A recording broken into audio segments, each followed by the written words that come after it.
নমস্কাৰ বন্ধু বান্ধৱীসকল, স্বাগতম জনাইছোঁ সকলোকে। আৰু ইণ্ডিয়ান নেভি ফালৰ পৰা আহিছে মেট্ৰিক পাছ কৰাসকলৰ বাবে নতুন ৰিক্ৰুইটমেণ্ট। তো এই নটিফিকেশ্যনখন চাবৰ কাৰণে আপোনালোকৰ ডিছক্ৰিপশ্যনত দিয়া আছে লিংক, ডাইৰেক্ট আহিব পাৰে। তো ইণ্ডিয়ান নেভি ফালৰ পৰা এইখিনি ৰিক্ৰুইটমেণ্ট আহিছে, প্ৰায় 1100 ওপৰ ভেকেঞ্চি আহিছে। ইষ্টাৰ্ণ নাভাল কামাণ্ডৰ কাৰণে আহিছে 710টা, আৰু ৱেষ্টাৰ্ণৰ কাৰণে আহিছে 324টা, আৰু শ্বৰ্টাৰ্ণৰ কাৰণে আহিছে 125টা।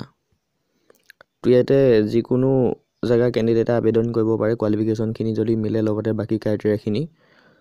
তো ইয়াতে আপোনালোকৰ বয়স দিছে 18 পৰা 25 বছৰ দিছে। ৰিলেক্সেশ্যন পাব ST SC OBC MOBC unreserved এইখিনি কেণ্ডিডেটে। কোৱালিফিকেশ্যন বিচাৰিছে মিনিমাম মেট্ৰিক পাছ কৰিব লাগিব, লগতে ITI চাৰ্টিফিকেট লাগিব যিকোনো ট্ৰেডৰ। তো সেইকেইটা অপশ্যন থাকিলে আপোনালোকে আবেদন কৰিব পাৰিব।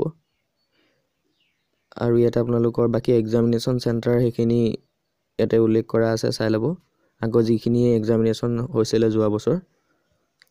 আৰু ইয়াতে এক্সামিনেশ্যন চিলেবাছ দিয়া আছে, কেনেকুৱা ধৰণৰ কি আহিব। টোটেল 100 মাৰ্কছৰ আপোনালোকৰ এক্সাম হ'ব।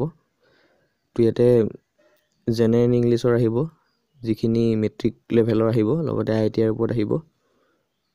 চিলেবাছটো ইয়াতে দিয়া আছে, চাব আপোনালোকে। General intelligence, general English, general awareness এইখিনিৰ ওপৰত আহিব।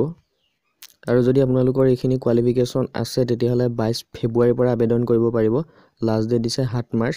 7 মাৰ্চৰ ভিতৰত আপোনালোকে আবেদন কৰিব লাগিব যদি আপোনালোকৰ মেট্ৰিক পাছৰ লগতে ITI যিকোনো চাৰ্টিফিকেট আছে, লগতে বয়সটো আপোনালোকৰ মিলিব লাগিব। আৰু যদি কোনোবা ফ্ৰেণ্ডছৰ আছে, তেওঁলোকলৈ পষ্টটো তথা ভিডিঅ'টো শ্বেয়াৰ কৰিব, যাতে তেওঁলোকে নটিফিকেশ্যনটো পায়, লগতে এপ্লাই কৰে। তেতিয়ালৈ ইমানেই, ধন্যবাদ।